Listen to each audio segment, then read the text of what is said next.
حالیہ موضوعات ہم کو نظر آتے ہیں اور ایک انوکھا انداز، منفرد یعنی سب سے ہٹ کر آپ کا طریقہ، اسلوب یعنی آپ کا طریقہ جو لکھنے کا آپ کا طریقہ ہے کچھ ہٹ کے کچھ الگ ہے۔ غزل اور نظم دونوں پر آپ قدرت رکھتے ہیں، یعنی یہ کہ آپ کی غزلیں بھی بہت اچھی ہیں، آپ نے غزلیں بھی بہت اچھی لکھی ہیں اور آپ نے نظمیں بھی بہت اچھی لکھی ہیں، اور بڑی معنی خیز اور فکر انگیز آزاد نظمیں بھی آپ نے لکھی ہے۔ آزاد نظم جس میں بند جو ہے چھوٹے بڑے بھی ہوتے ہیں، آپ آگے پڑھیں گے آزاد نظمیں کیسی ہوتی ہے۔ تو آپ نے آزاد نظمیں بھی لکھی ہیں جو معنی سے بھرپور اور فکر انگیز یعنی فکر سے بھرپور کچھ ایسے موضوعات، اچھوتے موضوعات پہ آپ نے آزاد نظمیں بھی لکھی ہے۔ تو لہٰذا یہ تھا آپ کا تعارف۔ آپ کی شخصیت چونکہ تعارف کی محتاج نہیں ہے، پھر بھی جتنا آپ کی کتاب میں آپ کو پڑھنے کے لیے دیا گیا اس کے مطابق آپ کا تعارف اتنا ہی آپ یاد رکھ سکتے ہیں، یہ بھی بہت ہوگا آپ کی، یہ کافی ہوگا آپ کے لیے۔ تو لہٰذا اب ہم چلتے ہیں ایک ایک کر کے، سب سے پہلے ہم غزل پڑھیں گے، اس کے بعد ہم ایک ایک کر کے اشعار کی تشریح کریں گے۔ تو دیکھیں ساجد حمید کیا کہہ رہے ہیں۔ صفیر درد کی نوحہ گری تھی کہ تیری یاد کی وہ نغمگی تھی، لبوں پر حرف سارے جم گئے تھے، جبھی سجدے میں جا کر سو گئی تھی، سڑک نے تان رکھی تھیں سینہ نے، ہوا بارود سے لپٹی ہوئی تھی، جو کرفیو لگ چکا سو لگ چکا تھا، میری بیمار ماں بھوکی پڑی تھی، گلی سنسان تھی بچے کہاں تھے، در و دیوار پر ایک بے حسی تھی، لہو آنکھوں میں آ کر جم گیا تھا، نظر برقاب ہو کر رہ گئی تھی، مجھے محسوس ہوتا ہے یہ اکثر، وہ اگلی زندگی ساجد بھلی تھی۔ تو آئیے اب ہم تشریح کی جانب چلتے ہیں۔ تو لہٰذا مطلع میں شاعر ساجد حمید کیا کہہ رہے ہیں۔ صفیر درد کی نوحہ گری تھی کہ تیری یاد کی وہ نغمگی تھی۔ صفیر چونکہ ہم نے ابھی مشکل الفاظ کی معنی میں ہم نے دیکھا کہ صفیر کا مطلب ہے پیغام لانے والا، میسج لانے والا، تو صفیر درد یعنی درد کا پیغام لانے والا۔ جب کوئی درد کا پیغام دیتا ہے تو اس کی آواز میں کیا ہوگا؟ گریہ و زاری ہوگی، اس کی آواز میں ایک روتا ہوا سا انداز ہوگا۔ جب کوئی کسی غم کا میسج دیتا ہے، جب کوئی کسی غم کی اطلاع ہمیں دیتا ہے تو وہ ہمیں نوحہ گری سا لگتا ہے۔ تو شاعر کیا کہہ رہے ہیں، مطلع میں شاعر کہتے ہیں کہ یہ جو گریہ و زاری کی آواز ہے یہ ہمیں درد کا پیغام سنا رہی ہے، یا پھر اسی گریہ و زاری سے تیری یادوں کی نغمگی کا سا احساس ہو رہا ہے، یعنی اس درد سے جڑی شاعر کی کچھ یادیں ہیں جو کہ غم کے ساتھ خوشی بھی رکھتی ہیں۔ تو لہٰذا شاعر کہہ رہے ہیں کہ جو صفیر درد کی نوحہ گری یعنی رونے والا جو میسج، جو غم کی باتیں صفیر درد ہمیں سنا رہا ہے، وہ ہمیں تیری یادوں کی نغمگی کی طرف بھی لے جا رہا ہے۔ ایسے لگ رہا ہے کہ کوئی ہمیں تیرے نغمے سنا رہا ہے، تیری جدائی کے، تیرے بچھڑنے کا نغمہ ہم کو سنا رہا ہے۔ اپنے محبوب کو شاعر کہہ رہے ہیں، کوئی عزیز شاعر کا ایسے انداز میں بچھڑا ہوگا کہ وہ شاعر یہاں پر اس کو یاد کر رہے ہیں۔ تو اگلا شعر ہے، لبوں پر حرف سارے جم گئے تھے، جبھی سجدے میں جا کر سو گئی تھی. تو چونکہ یہ مسلسل غزل ہے، جو پیغام شاعر مطلع میں دے رہے ہیں کنٹینیو ہم کو اس کا سلسلہ وار ہمیں آگے یہاں پر وہی موضوع ملتا ہے. تو شاعر کہہ رہے ہیں کہ لبوں پر حرف سارے جم گئے تھے، یعنی زبان خاموش تھی.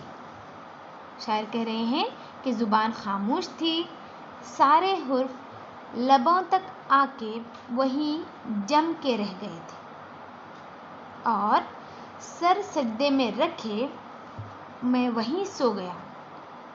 کہہ رہے ہیں کہ جیسے ہی سجدے میں گئے، دعائیں کرتے روتے ہوئے وہیں پر سو گئے، کیونکہ میرے پاس کہنے کے لیے کوئی لفظ، کوئی دعا تک نہ تھی. کبھی کبھی ہم کو ایسا محسوس ہوتا ہے جب بہت زیادہ غموں کا پہاڑ ہم پہ ٹوٹ پڑتا ہے تو نہ تو ہماری زبان سے کوئی لفظ نکل پاتا ہے، نہ تو ہماری زبان سے کوئی دعا نکل پاتی ہے. یعنی یہ کہ ہم دعا کے لیے ہاتھ بھی نہیں اٹھا سکتے. اگر ہاتھ اٹھائیں تو باللب یا زبان ہماری دعاؤں کا ساتھ نہیں دے پاتی. بس الفاظ جو ہے دماغ میں منجمد ہو کر رہ جاتے ہیں، کسی برف کی طرح سارے الفاظ جم کر رہ جاتے ہیں. تو شاعر اسی کیفیت کو یہاں پر بیان کر رہے ہیں. آگے شاعر کیا کہہ رہے ہیں؟ سڑک نے تان رکھی تھی سنانے، سنان یعنی سنان تلوار کو کہتے ہیں، سنانے تلواریں. اوکے. ہوا بارود میں لپٹی ہوئی تھی، بارود بم. اوکے. ایسا کیمیکل، ایسی کیمیائی مادے جس سے بم بنایا جاتا ہے. تو شاعر کہہ رہے ہیں اس شعر میں کہ جنگ کا سما شاعر پیش کر رہے ہیں. کہتے ہیں کہ سڑک پہ نکلنا دشوار ہو گیا تھا، ہر وقت حملے کا خوف. ایسا لگ رہا تھا کہ سڑک پر کوئی تلوار تانے کھڑا ہے اور جیسے ہی ہم باہر نکلیں گے کوئی تلوار سے ہمارا سر تن سے جدا کر دے گا. یہ محسوس ہو رہا تھا اس وقت. اور ہوا میں بارود کی ہولناکیاں محسوس ہو رہی تھی، یعنی ایسی ہیبت چھائی ہوئی تھی، ایسا خوف، ایسا ڈر بیٹھ گیا تھا ہر ایک کے اندر کہ کیونکہ جنگ کا سما تھا تو جنگ کے وقت میں ہر ایک کے دل میں کیسا خوف بیٹھا ہوتا ہے. اس خوف کو شاعر جو ہے ظاہر کر رہے ہیں.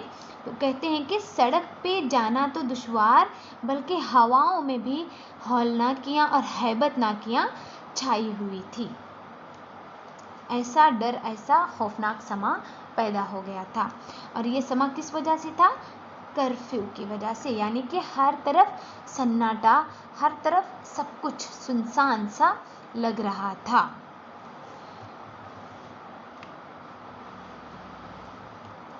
آگے شاعر کیا کہہ رہے ہیں؟ جو کرفیو لگ چکا سو لگ چکا تھا، میری بیمار ماں بھوکی پڑی تھی. تو جیسے کہ لاک ڈاؤن کے ٹائم پر آپ نے دیکھا ہوگا گھر میں کوئی بیمار ہے تو اس کو ہاسپٹل لے جانا بھی جو ہے بہت مشکل ہوتا ہے. اور یعنی کہ آپ نے یہ سب کچھ آپ نے تجربہ کیا ہوا ہے. ابھی اسی سال یا کچھ مہینوں پہلے تک جو ہے آپ یہ ساری چیزیں محسوس کر چکے ہیں کہ اگر خدا نخواستہ گھر میں بیمار ہوا کوئی تو کیا حال ہوتا ہے، اور ایسے میں کوئی بھوکا ہو تو اس کے ساتھ کیا ہوگا. تو شاعر کرفیو کا سما پیش کر رہے ہیں، یہ لاک ڈاؤن کا سما نہیں تھا. اوکے. تو یہاں پر شاعر ساجد حمید اس شعر میں دوران کرفیو اپنی بے بسی کا اظہار کہتے ہوئے کہہ رہے ہیں کہ شہر تو کرفیو کی وجہ سے بند تھا، لیکن میری ماں جو کہ بے حد بیمار تھی، ان دنوں گھر میں اناج نہ ہونے کی وجہ سے بھوکی پڑی رہ گئی تھی. اور اس وقت میرا یہ حال تھا کہ میں چاہتے ہوئے بھی ماں کو کھانا نہیں کھلا سکتا تھا کیونکہ کرفیو تھا، کوئی گھر سے نکل نہیں سکتا تھا، نہ کمانے کے لیے نہ کسی اور ضروری چیز کے لیے، بلکہ گھر سے نکلنا ہی ممنوع تھا۔ تو ایسا سما ہوتا ہے جب اکثر شہروں میں یا اکثر ملکوں میں جب جنگ ہوتی ہے تو ایسا سما وہاں کی پبلک کو، وہاں کی عوام کو بہت کچھ سہنا پڑتا ہے۔ تو اگلا شعر،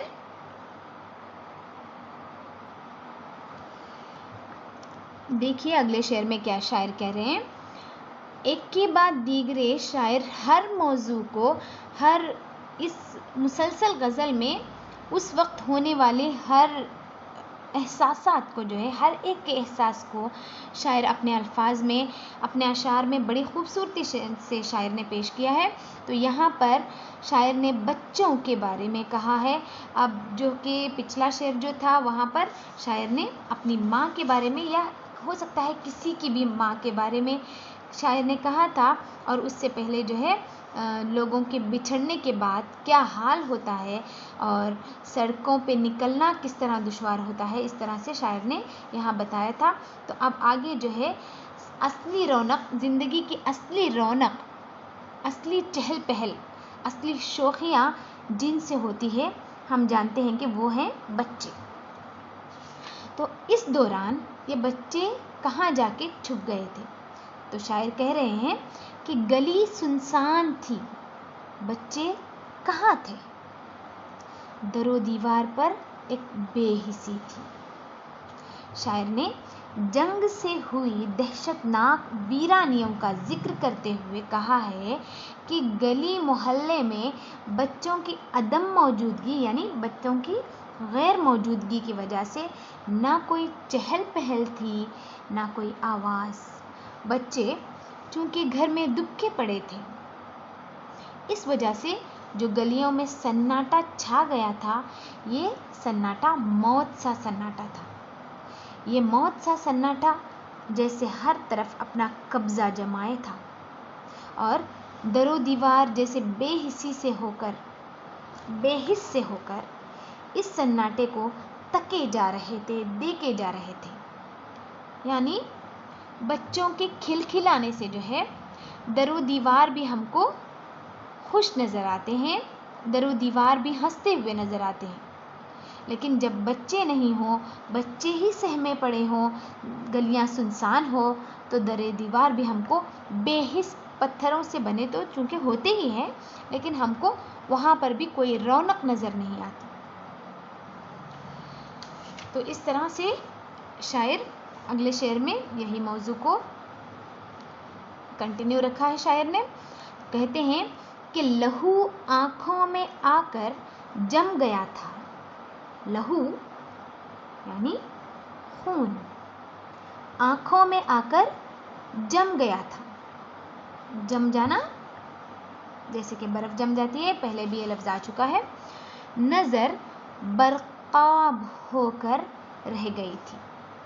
تو برقاب میں نے بتا دیا ہے کہ برق اور آب سے مل کر بنا ہے یہ لفظ برق، آب۔ برق یعنی بجلی، آب یعنی پانی۔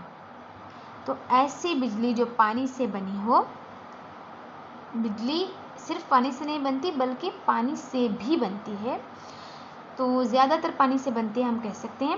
تو شاعر یہاں پر جنگ سے ہونے والی تباہیوں کا مسلسل ذکر کرتے ہوئے کہہ رہے ہیں کہ ہر کسی کی آنکھ میں لہو کے آنسو تھے اور انتقام کی آگ تھی۔ جب یہ خون بھری آنکھیں جب اٹھتی تو جیسے بجلیاں برستی تھیں۔ ہم کہہ سکتے ہیں کہ یہ خون بھری آنکھیں جب اٹھتی تھیں تو بجلیاں برستی تھیں، یعنی کہ ہر انسان دوسرے انسان کو شک کی نگاہ سے دیکھ رہا تھا، کیونکہ کرفیو تھا، کسی ایک طبقے اور دوسرے طبقے کے بیچ میں جھگڑا ہو رہا تھا، لڑائی ہو رہی تھی، تو ہر ایک فرقہ دوسرے فرقے کا جو ہے دشمن بنا ہوا تھا۔ یہ اس دور کی کہانی ہے جب ہندوستان میں ایسے واقعات رونما ہوئے تھے۔ ماضی قریب میں ہم کہہ سکتے ہیں 19ویں صدی میں ہی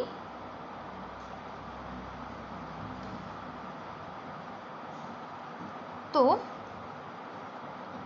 20ویں صدی کے اواخر میں جو ہے جو فرقہ وارانہ فسادات ہوئے تھے ہندوستان میں، تو یہ غزل انہی فسادات اور انہی وقت کا جو ہے سما پیش کر رہی ہے۔